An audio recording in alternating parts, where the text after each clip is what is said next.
The power of the rooks on the 7th and the 2nd rank. Welcome to another inspiring video where you see chess like never before. We'll be diving into how advantageous it is to harmonize your rooks on the 7th and the 2nd rank. We'll be looking at this and this and this to mention but a few.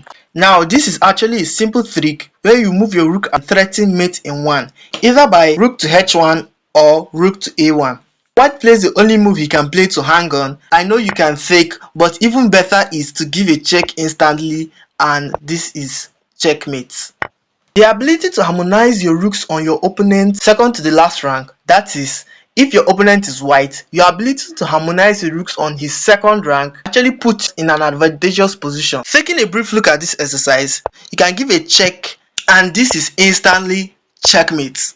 Oh, and it gets even crazier. For those that don't yet spot it, this is the ending position after the crazy rook harmonization. Yeah, this is actually crazy. What you just saw a few seconds ago will actually be the result of harmonizing your rooks. Give a check to the king, he moves. You give him another check, he moves. And here he captured a c7 pawn, threatening a mate on h8. The king must go back and you give him another check and you continue the sequence. Capture another pawn, threaten the same mate. He goes back, continue the sequence. He moves away, you capture his knight, and here black goes for this line, which obviously doesn't work as it can be ignored and this is checkmate. So this move actually fake the rook and he must take back, and this position is definitely winning for white. You can also notice that the black king is cut off on the 8th rank. The harmonization of the rooks must not be with 2 rooks as I've shown you in the previous example. Sometimes it might be with a knight, a bishop and a rook, a knight and a rook, or even in this case a queen and a rook. Yeah, and this is definitely lost for black. Checkmate either way. Black is threatening checkmate on the last rank as well as attacking your bishop. So what do you do in this position? Give a check. You can't really capture on a7 because his knight on c8 actually defends the pawn. It looks like you're in a position of dilemma. You proceed by sacrificing your queen. This is an attraction sacrifice. You must capture back. The king is locked in. This is checkmate. Delivering a checkmate like this is very cool. I know you have seen the previous trick in the previous exercises, but no, this is not the case. If you go for this check and you move here, you go here to actually deliver the checkmate on a8. I can simply respond with this pawn move. This is not possible because the bishop can come back. Black is threatening to queen. This right away is still not possible because black can queen, and this is bad news for white. So it's actually important to understand the position and understand what needs to be done in the position. At your pawn on a5, it can actually be a strong support in this attack. You give a check, the king moves, you give another check, the king moves, and you play a6. Now you are threatening rook to a8, checkmate. Push his pawn forward and you still go ahead and give the checkmate.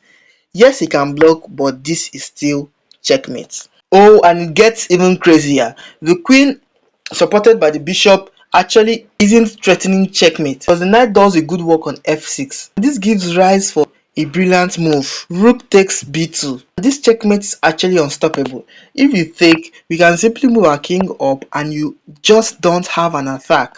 Proceed to take, he moves. Proceed to give up your queen, he must take, and just try your best to prolong checkmate as much as possible.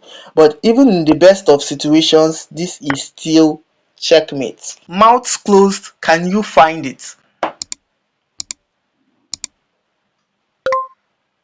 Queen to e3, and this is winning. Fake, you can simply proceed and this is checkmate either way. So what does white do? White actually fakes and hopes for the worst, but the idea is really not to take back as you can give a check and mate.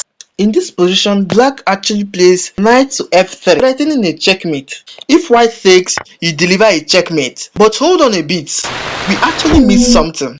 In this position, white was actually threatening to mate black on the h7 square, and the only thing stopping the mate was because black's queen was actually pinning white's queen to white's king. So now this knight move is played, the pin is actually cancelled. So you can simply give a checkmate. That is white, guys. Chess is white. Boom! Queen sacrifice, whether it fakes or not, you can fake back and check. Boom, checkmate. And I think I found the thumbnail for this video. I'm sure by now we get the point, check, he must come up, give another check, and threaten mate in two different ways. But even this isn't checkmate. Can you find the checkmate? Yes, you definitely can. Checkmate. This is actually the second to the last video. Give a check, capture, and this is checkmate. So simple. Give a check to the king. The king must move. You now play knight to f8, hitting his rook. He captures back and boom, this is checkmate.